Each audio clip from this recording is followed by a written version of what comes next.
guys.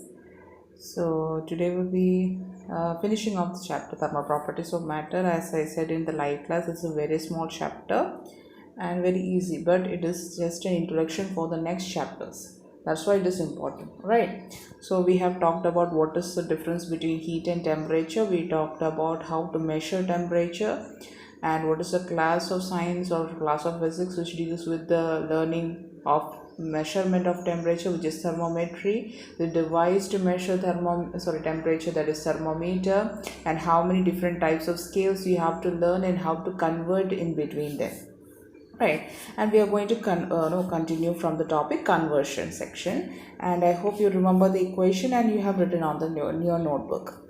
Now there are some few important points I have to continue from there. That is, in some of the scales at particular temperature they have the same reading. That is, I'm giving an example. You have a Celsius scale and you have a Fahrenheit scale. Both of them will have the same reading at minus 40 degree.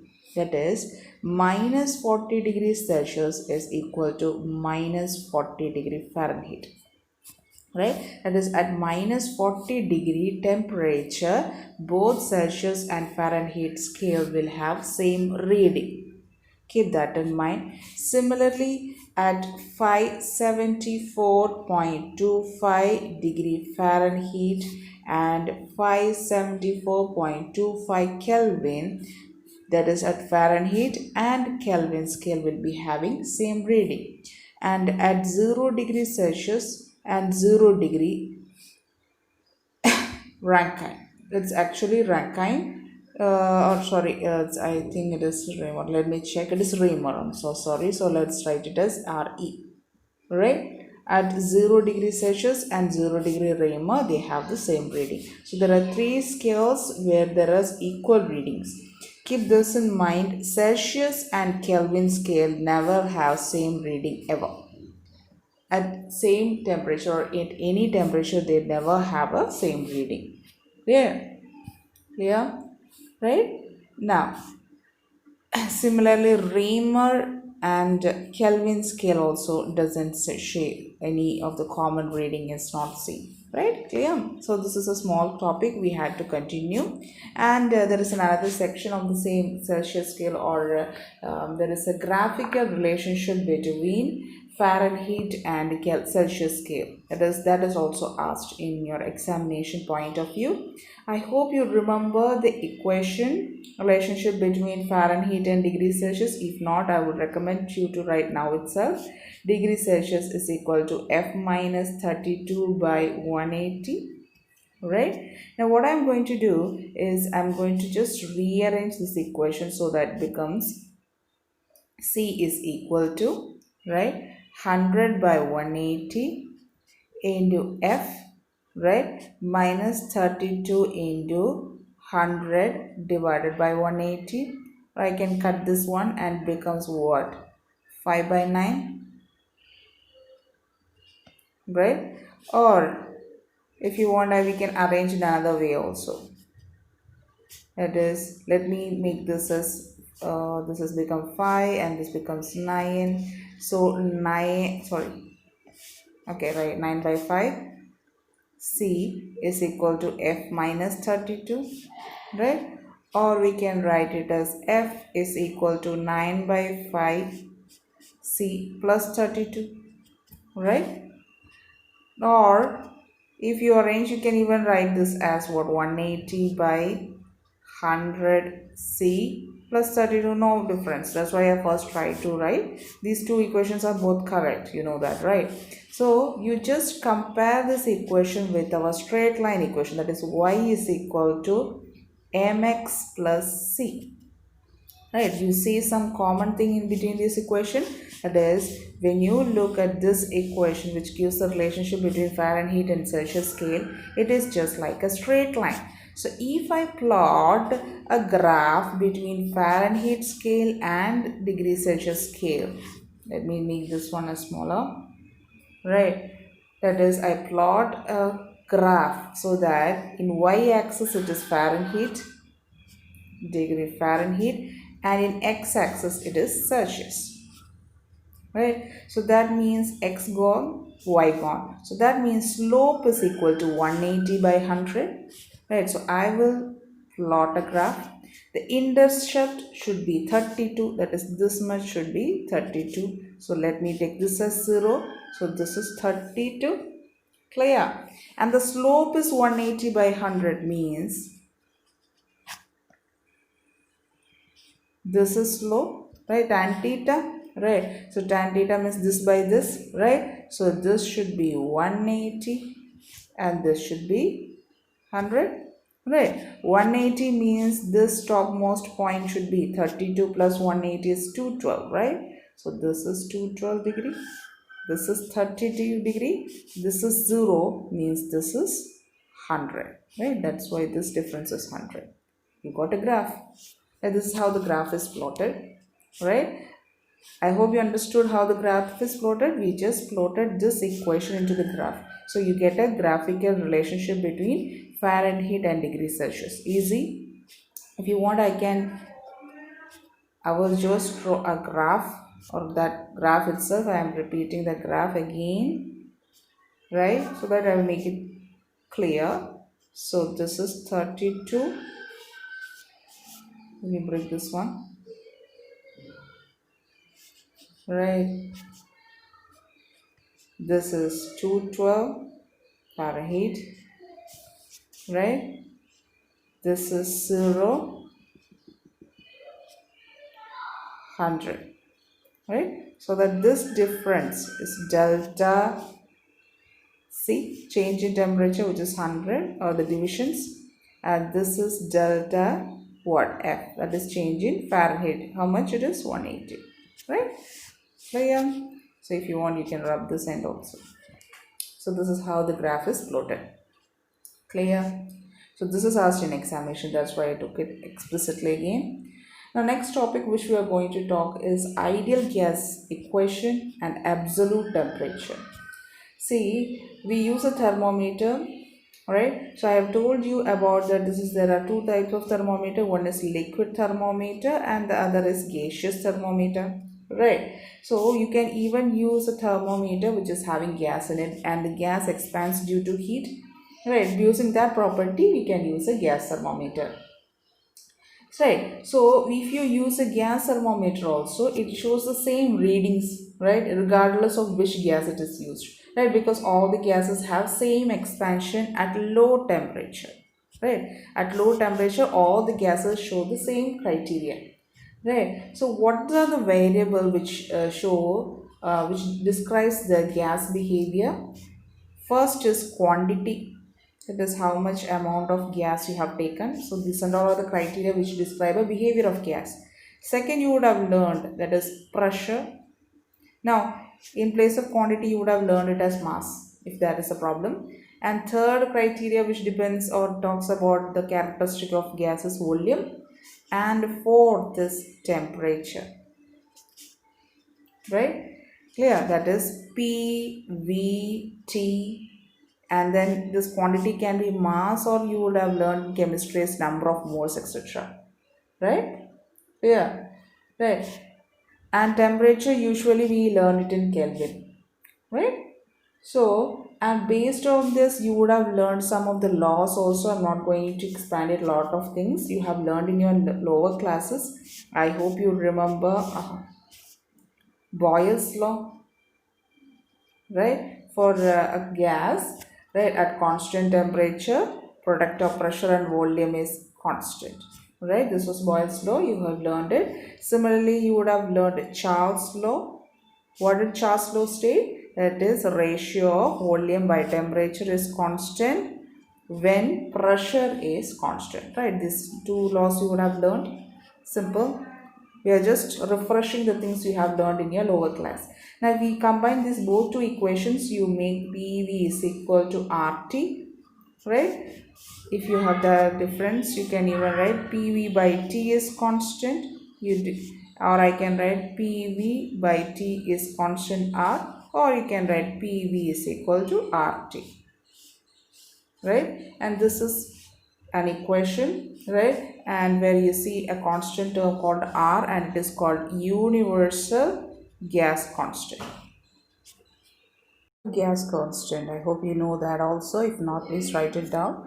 It is equal to R is equal to 8.31 joules per mole, or I can write it as mole raised to minus 1 K raised to minus 1. Okay, Kelvin. Okay, let me change this one because my pen is not writing properly. Mole raised to minus 1 K raised to minus 1. I hope you know what is K. Kelvin. Okay, because it is the Kelvin temperature scale, which is the standard temperature scale, not the degree Celsius. Okay, so in most of the, or if you experimentally you use the temperature scale as Kelvin. Okay, clear? Now, so you have written, or I have just written PV is equal to RT, right? And this is actually our ideal gas equation, right? Ideal gas equation, and it is actually applied at low temperature. Keep that in mind. Okay. Now, similarly, you would have seen another equation, that is PV is equal to nRT, or in your textbook as per NCRT physics textbook, it is written as mu. Where mu is the number of moles in the case of a sample gas, right? That is, this is usually in the dilute gas section, dilute ideal gas, right? So this is ideal gas equation in terms of number of moles. So PV is equal to nRT will be the equation in your chemistry textbook. In as per physics, that n as well as mu both are indicating the same thing. Okay, clear? Similarly, if someone asks you to plot a graph, right, between temperature and pressure in the case of a constant volume, how it would be? This will be temperature, let's say this is pressure, the graph will be like this, right? This is all you have learned. We have just refreshing these things, right? Now the new thing which you can learn now is called absolute zero. Absolute zero. What do you mean by absolute zero? It is then defined as the minimum absolute temperature of an ideal gas. That is, how much can be the lowest temperature of an ideal gas. That is known as absolute zero. That is, I will explain it with a graphic here.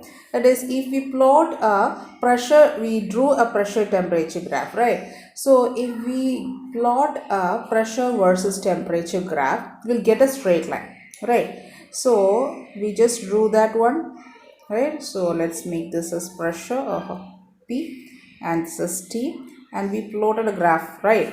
But let me do one thing. I'm going to extend this section, right?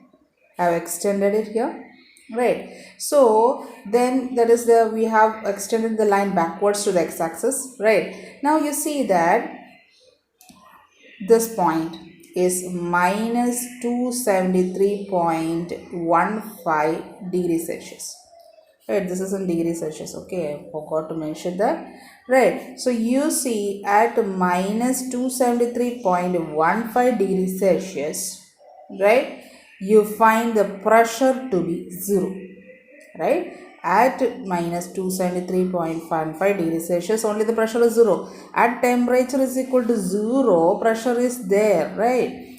But at minus 273.15 degrees Celsius, the what value of pressure is equal, right? Equal to zero. So the minimum temperature we have found as 273.15 experimentally, right? And this temperature, when the pressure is equal to zero, is called absolute zero, right? Clear? So this is the minimum temperature, absolute temperature of an ideal gas, right? Because at that temperature the pressure is equal to zero. Clear? And you can see that you know that temperature in Fahrenheit or Kelvin, if you are asked, Kelvin is equal to degrees Celsius plus 273.15, right? You should know that one. Okay, in Kelvin and degree Celsius temperature conversion, it is very easy to learn that. If you don't know, it is better to learn now itself. That is, Kelvin temperature, right, is equal to temperature at degree Celsius plus 273.15. most of the time you just eliminate 0.15. That's why in your that scale section which you have written only 273. Clear? If you don't remember, I'm writing it again. C by 100 is equal to K minus 273 by 100. Right? That is the equation. You can remove this 100, so you get the same. Right? K is equal to C plus 273. So actually it is 273.15 degrees Celsius. Right? That this value is found by this experiment. This 273.15 is the temperature in degrees Celsius when the pressure of a ideal gas becomes zero. Hence it is called absolute zero. Clear? Right? Now, next section, I want to do a little bit small problems, numericals, not much. See, that is if you are having carbon, let's say the two temperature 24.57 Kelvin, right, and you are having 216.55 Kelvin, right. Now we are asked to express these two guys in degrees Celsius and Fahrenheit.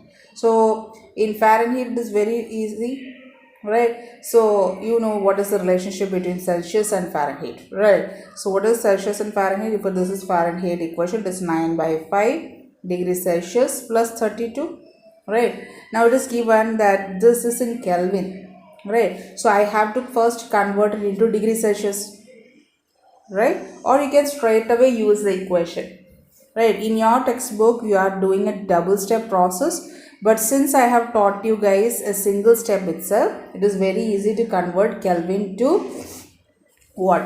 Fahrenheit. Kelvin to degrees Celsius, it is easy, right? What? C is equal to K minus 273. So if you are converting this, K is equal to C plus 273, right?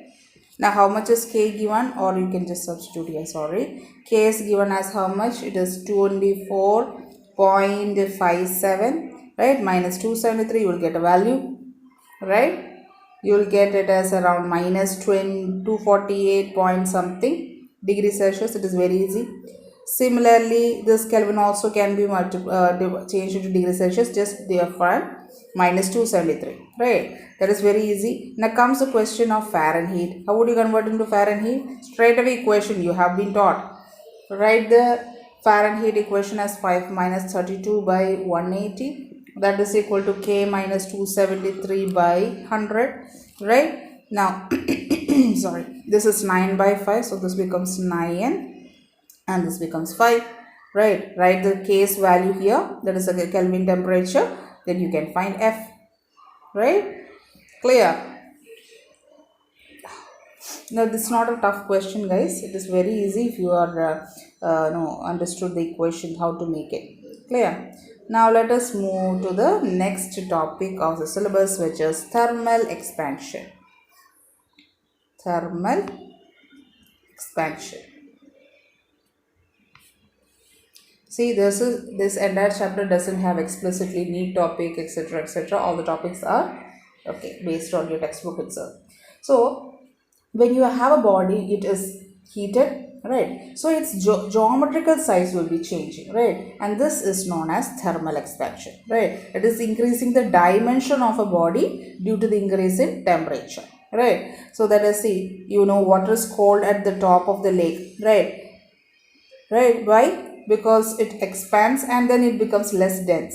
So when this water freezes, right, it makes the water below it from the outside, which means the cold air is like a blanket. It is because the property that the fish is able to lay. If you don't understand, I'm going to take it again. So see, this is let's say it's an aquarium, right. So this is having a water, right. So water section is having a top section and a below section, right. So initially this much part, that is the surface part, will be freezed, right. Freeze means it makes a column, it becomes a blanket of ice, right, which now never allows the cold to enter again, right. So that means now this has changed into a what? Column. So even if or a blanket, if this temperature is 0 degrees Celsius, Here the below section will be around 4 or 5 degrees Celsius. It will be higher temperature when compared to the top surface. That's why the fishes are able to live. Right? Clear? Clear? Right, this is just an example, guys. Right? Similarly, you would have seen this one. So you would have seen that hot water when it is coming from a tap, right? It comes very fast, right? Whereas when the water is cold, it takes little bit time. You will not see this in our climate. I'm talking about the places where you're having high temperature fluctuations, right? Right. So when you see the case of the hot water, it comes very easily. Cold water takes little bit time more, because cold water means the density has reduced, whereas hot water means higher density. Clear? Right. See, when the hot water is coming from a pipe, usually metal, that will be heating the valve of the metal, right? And because of which the valve of the tube, or this is the tap now, this section becomes wider. The metal expands, so the water can come. Right. That also is a characteristic. So the thermal expansion not only happens in the case of liquid, it happens in the case of solids also. These are the common things which I am telling. Okay. Not don't give that much. No importance to the examples now. Now, why does this thermal expansion happens? See, when you are having an object, it will be having a lot of molecules, right? Right. So when you heat the object, right? So these particles will be starting to move in random motion, right? And each molecule, see if I can say, initially they were so close, later on they became so wide, right? So average distance between the molecules increases, right? So that means initially they were close, now this molecule is here and this molecule is here, right? So the average distance between the molecules increases, hence it pushes the molecule or the entire object in some direction, maybe in this direction or this direction. Just there, when the object is heated, molecular distance increases and the object appears to be expanded. Clear? Right? This is the basic nature. Right? Similarly, what happens when the object is cooled? The opposite happens when the molecules are having first initially high distance. When cooled, they come very close to each other. Right? So they will be having negative thermal expansion, or you can say it is having thermal contraction. Clear? So majorly three type of thermal expansions you have to learn, which is linear expansion, area expansion, and the last is volume expansion. Right? So what is linear expansion? Expansion in length. What is area expansion? Expansion in area. And what is volume expansion? Expansion in volume. Simple. Right? So this is the major type of expansions you have to learn, and this will be learned by you guys in little bit detail. Right? So let us talk about linear expansion. Linear expansion. See, linear expansion means the expansion in length due to the increase in temperature. See, there will be a fractional change. There is only slight change will be there. It is not that I am talking this was 1 meter, when you heat it become 3 meter. You would have seen linear expansion during summer season, etc. You would see the wires of your electric cables would have swinging like this, right? Whereas during the winter season they would have been straight. So this is a perfect example of linear expansion, right? Clear? So linear expansion, if someone asks you that this is the increase in length of a solid when it is heated. Clear? So if you are having a rod, let's say of length L, and it is heated through a temperature, let's say delta T, then the change in length is called delta. Change in length means initially the length was, let's say, L, then its increase in length became, or new length became L dash from here to here. So change in length is L dash minus L, that I am representing as delta L. So this is the increase in length. Clear? Right. Right. Or you can say, if you are having a problem to analyze, because one of your guys told me they still don't understand the significance of delta L, etc. That's why I'm going to take like this.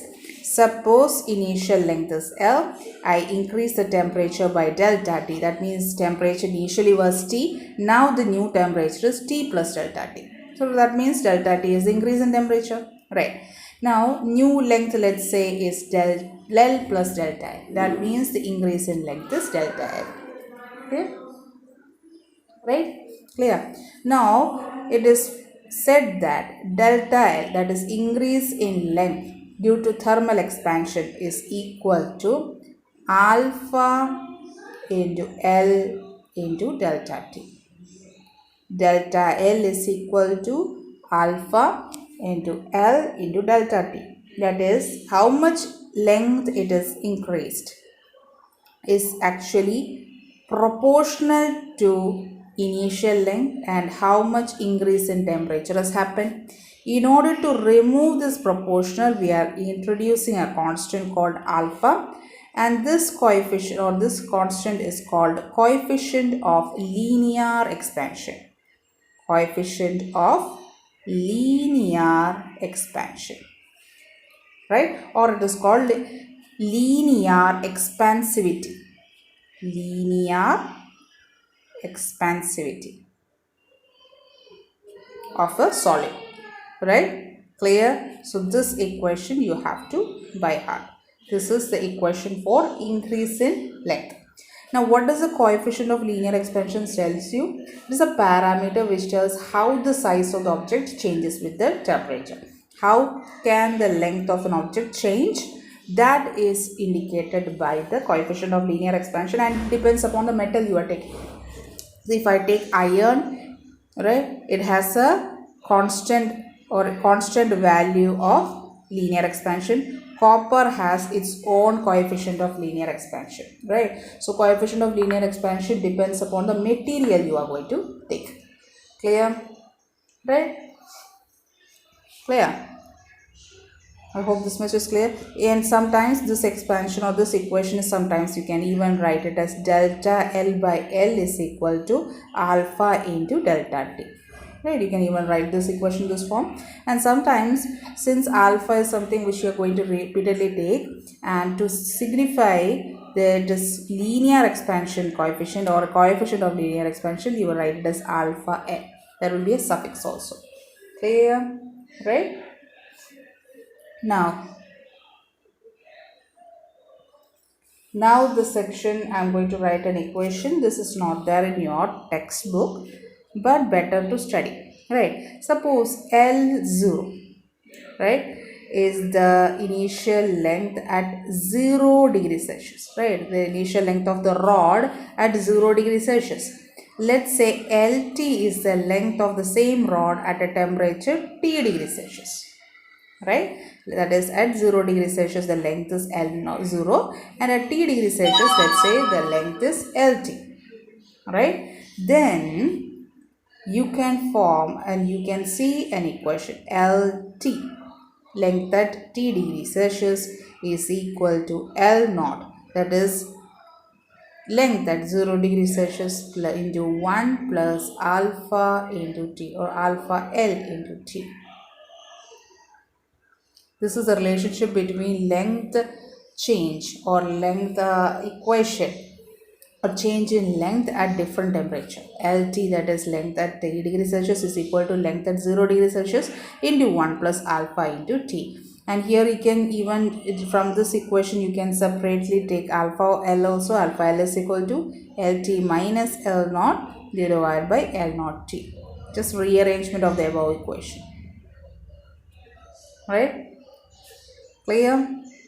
Now this is with 0 degrees Celsius and T degrees Celsius. Suppose you have L1 length at T1 degrees Celsius and L2 at T2 degrees Celsius. Now it might not be degrees Celsius, it can be any temperature, okay? That is, it can be Fahrenheit also, right? So L1 is the length at T1 and L2 is the length at T2. Then, so you can write alpha is equal to L2 minus L1. That is, I just replace LT minus L0 with L2 minus L1, and the denominator changes to L1 T2 minus L2 T1. So please write down this equation, guys. Right? It can be degree Celsius or Kelvin. Okay. And most of the time, this alpha else for a metal is between 10 to power minus 6 per Kelvin to 10 to power minus 8 per Kelvin. Yeah. So sorry. And I hope you know the, if you don't know, write down the unit of alpha, which is per Kelvin, per degree Celsius or per degree Kelvin. Unit is C degree minus 1 or Kelvin raised to minus 1. Clear? Right? Now we'll go for next expansion, that is area expansion, or it is called superficial expansion. Area expansion or superficial expansion. Right? That is increase in, I will write here, superficial expansion. It's another name for aerial expansion. This was the second one, right? Clear? So that is increase in area of a solid due to the temperature rise by delta T. Clear? So just before we wrote delta L, okay, I wrote it as capital, now it's okay, is equal to alpha L into delta T. Now just like this one, you can write here also, change in area is equal to alpha S. Why did I write it as alpha S? To show it is aerial expansion. So in your textbook it is written as alpha A, right? So we can write area, right? That's why it is written as alpha A. In place of length, initial length, I am writing initial area into delta T. See, you can generate the equation as it is, right? And what is alpha A? That is the coefficient of area expansion, right?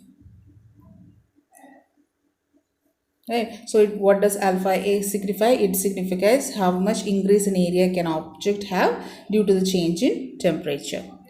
Clear? Right? Now here, from here I can write alpha A is equal to delta A by A into delta T. Right?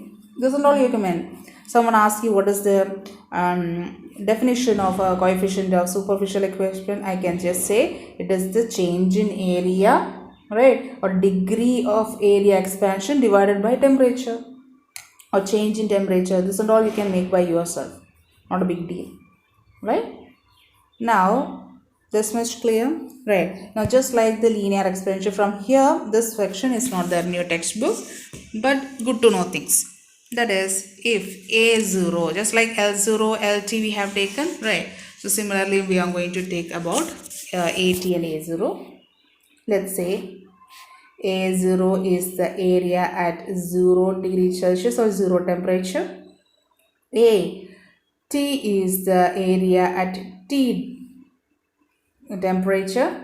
Then alpha A is equal to what? AT minus A0 divided by A0T. Right? Similarly, if A1 is the area at T1 temperature, A2 is the area at T2 temperature, then alpha A is equal to A2 minus A1 divided by A1 T2 minus A2 T1. Just like the previous case. And what is the unit of alpha A? That is also C raised to minus 1 or K raised to minus 1. Right? Clear? Next, last type of thermal expansion which you have to learn is volume expansion. Right? Or it is also called the cubical expansion.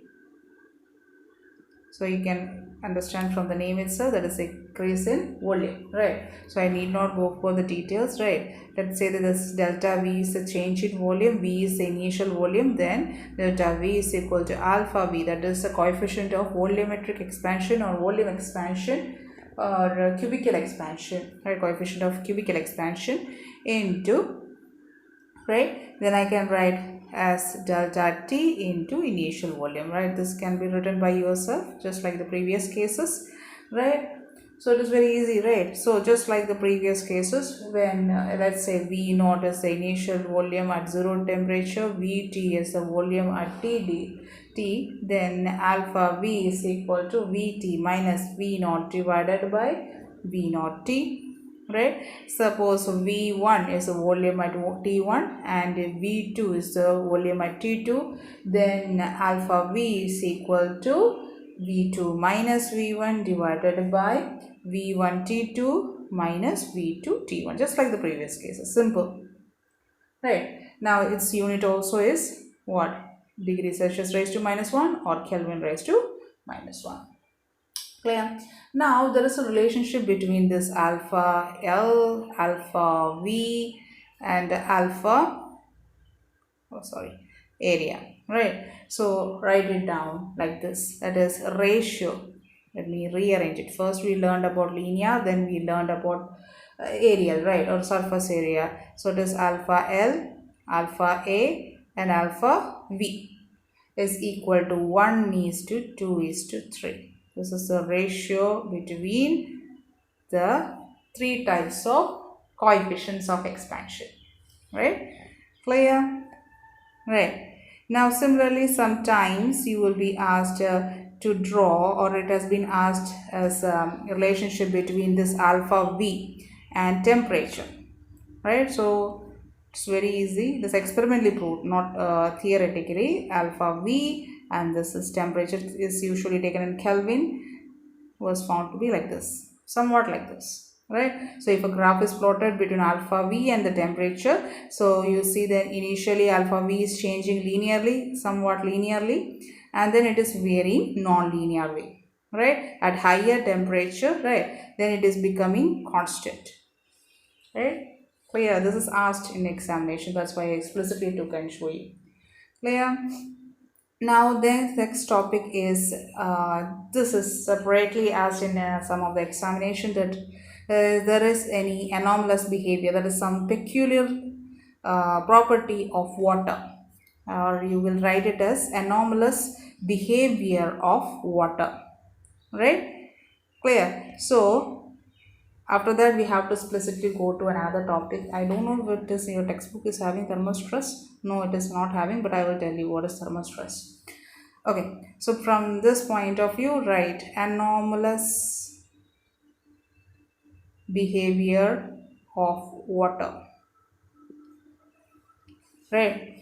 See, water shows some exceptional behavior. What we have seen till now, guys, we have seen that it is a common observation, right? We have seen that suppose there is a substance, when it is heated, it expands, right?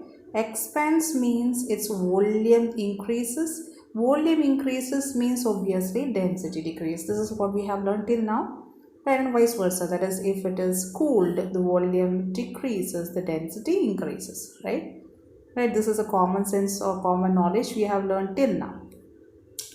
Now, whereas in the case of water, keep this in mind. You have to listen it, very, very important, right? See, general tendency of cold water, right? It's the behavior somewhat remains constant about 4 degrees Celsius until it reaches 4 degrees Celsius, right? This is a common knowledge section. We will talk about in detail now. See, the density of water gradually increases, right? This density is gradually increasing as you cool it, right? Cool it in the sense, suppose the initial temperature, let's say it's 10 degrees Celsius, I am cooling it to till 4 degrees Celsius, right? So I am cooling it.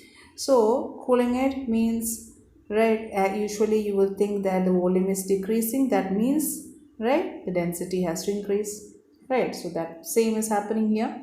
So 10 degrees Celsius to 4 degrees Celsius, I am decreasing the temperature, I am cooling it. So just like that, the density is gradually increasing, right? Now when you reach 4 degrees Celsius, you have now reached 4 degrees Celsius. Now I will say the density is maximum. At 4 degrees Celsius, the water is having maximum density.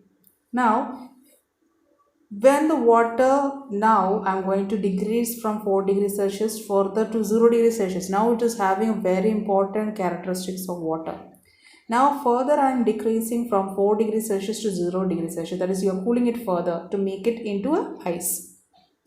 So the water, what it does is, it is not further going to contract, but it starts to expand.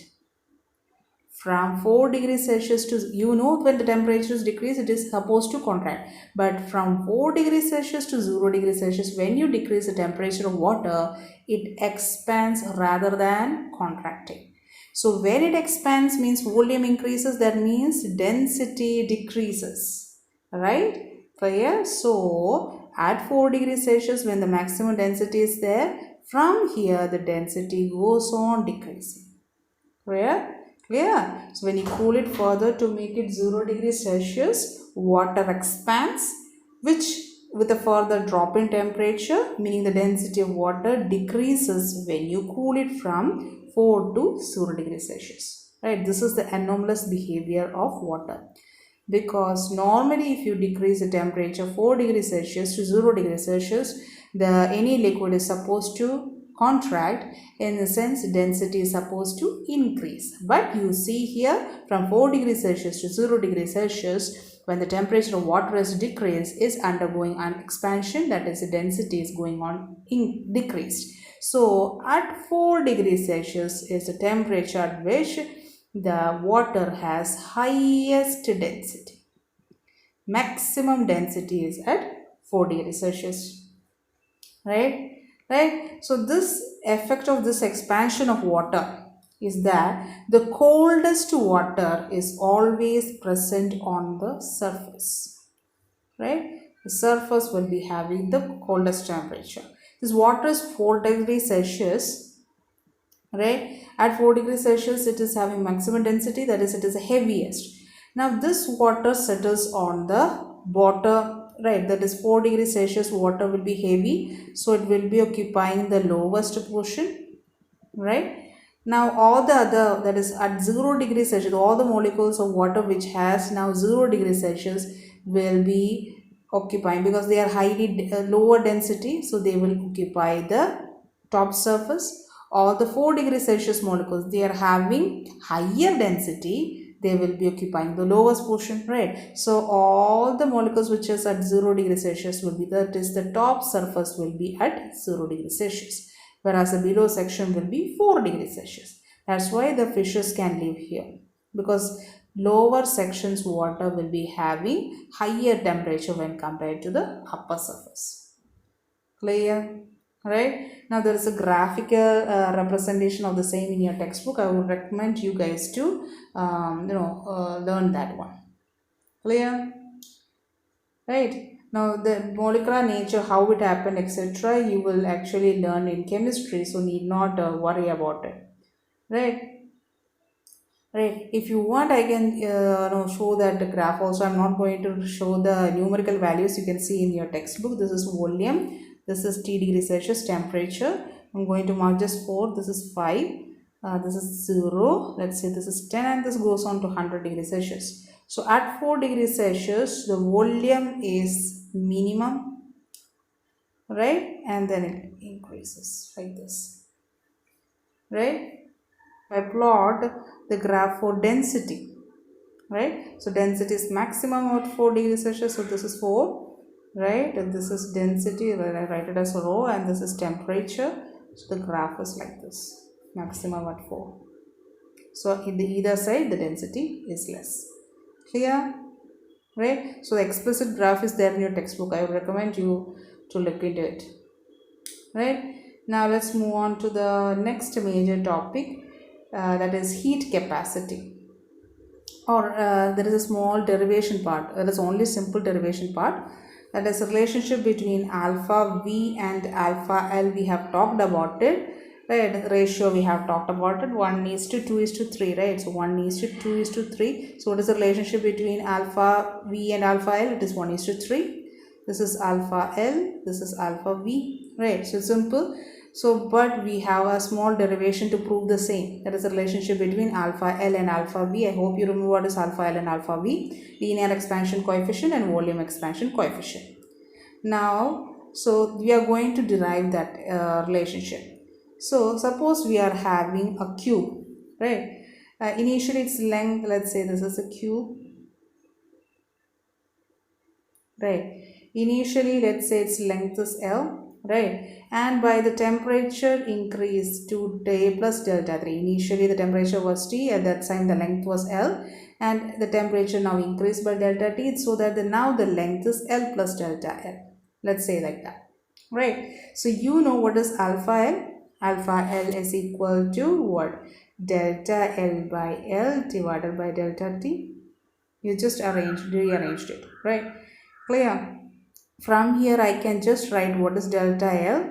Delta L is equal to alpha L into delta T into L, right? I just brought it here, guys. This one go here and this L also goes up. Clear? Now, when the temperature is increased by this much amount, along with the length increase, there is volume increase. So let's say the volume has increased by delta V amount, right? The new volume is this much, that is change in volume is delta V. So change in volume, I can even write it as, what is the initial volume of the cube? It will be L cube. New volume will be what? L plus delta L whole cube, right? So change in volume is L plus delta L whole cube minus L cube, right? Right. Now, when you expand this thing, you will have L cube plus delta L cube plus 3L square delta L, etc. Right. So, we are going to remove all the insignificant delta L cube, L square term, etc. Unless you are going to neglect delta L square, delta L cube terms, etc. because already delta L value is very small. So, if you take delta L terms, a cube and square term will be further small. Right, so you will write delta V as just 3L squared delta L. We have neglected other all terms, right? So delta V is equal to 3L squared delta L, right? Clear? Now, from here, what can I write? Right, see, so I got an expression for delta V.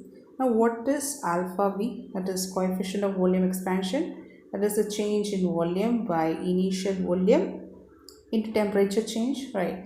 So here I can substitute this value here. So it becomes 3L squared delta L divided by, what is volume now? Initial volume, it is L cube into delta T. So I can remove this guy and there is one L will be remaining in the denominator. So it becomes what? 3 into delta L divided by L into delta T. Now what is this factor now?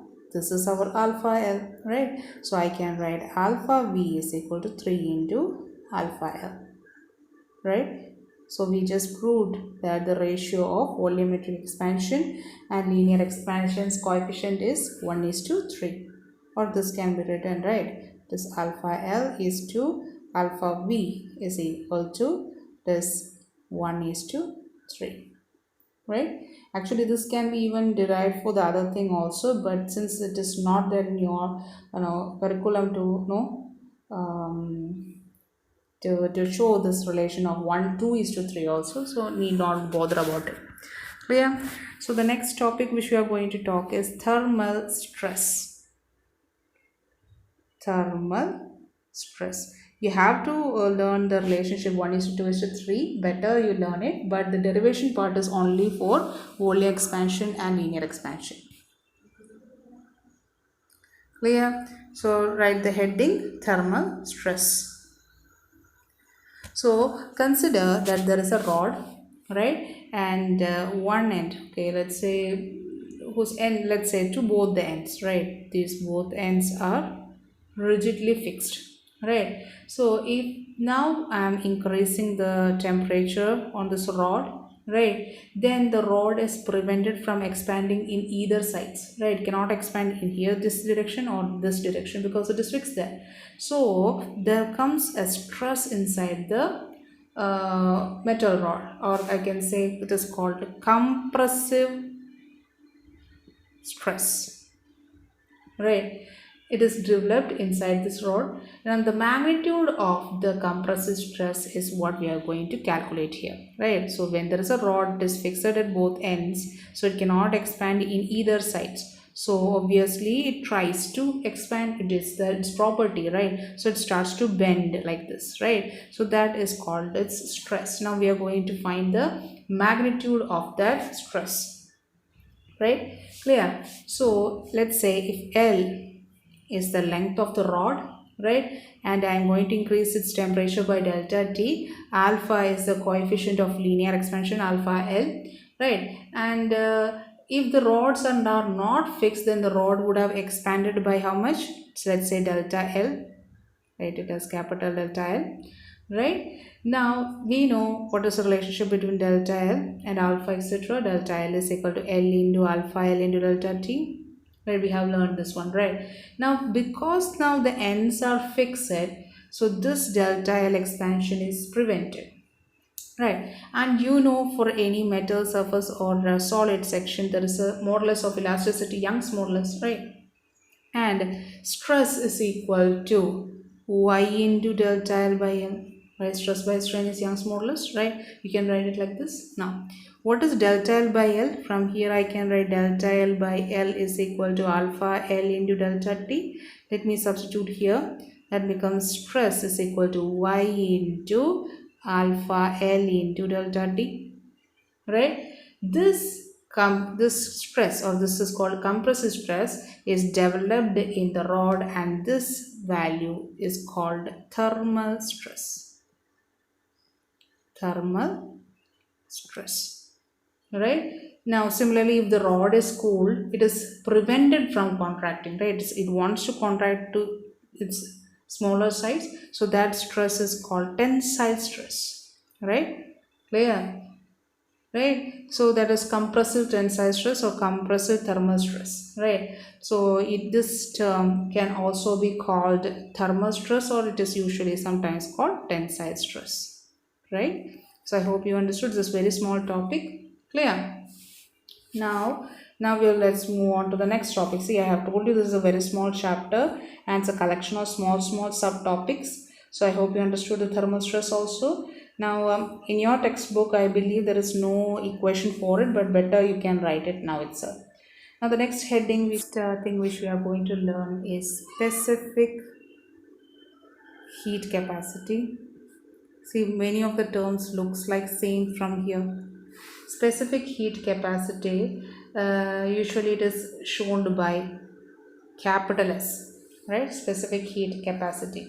The amount of heat which is required to raise the temperature of 1 kilogram of a substance through 1 Kelvin, that is known as specific heat capacity. I am repeating, amount of heat which is required to raise the temperature of 1 kilogram of an object by 1 Kelvin means initially, let's say its temperature was 223 Kelvin. I want to increase it to 224 Kelvin. That means I am raising the temperature by 1 Kelvin, right? So if I want to increase the heat of 1 kilogram of an object by 1 Kelvin, how much heat I have to supply to it?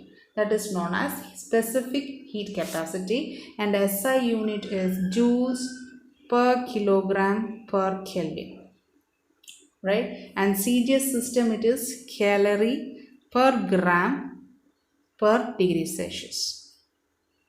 Clear? Right? It's a very simple section. We have to deal with an equation regarding the specific heat capacity. Keep this in mind. Suppose there is m kilogram of mass, right?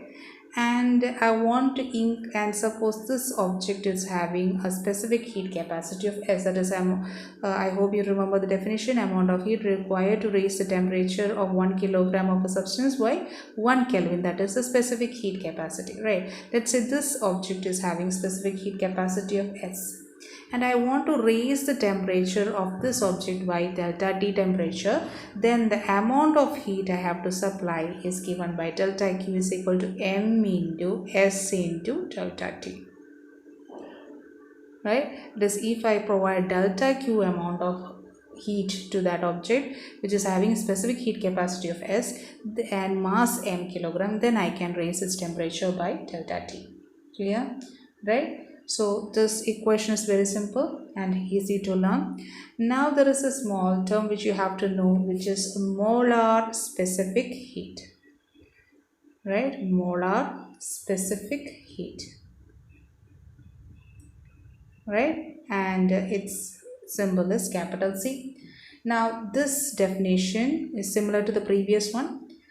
Just the difference is molar specific heat of a substance is a quantity of heat which is required to raise the temperature of 1 mole of a substance by or through 1 degree Celsius or 1 Kelvin. That is amount of heat required to raise the temperature of 1 mole of substance by 1 degree Celsius or 1 Kelvin. That is known as molar specific heat. Clear? Right? So what is molar specific heat? I hope you have written in your notebook. And there is a relationship between molar specific heat C and specific heat capacity S. Molar specific heat capacity and or molar specific heat and specific heat capacity S. C is equal to molecular weight, that is capital M, into specific heat S. C is equal to MS. Right?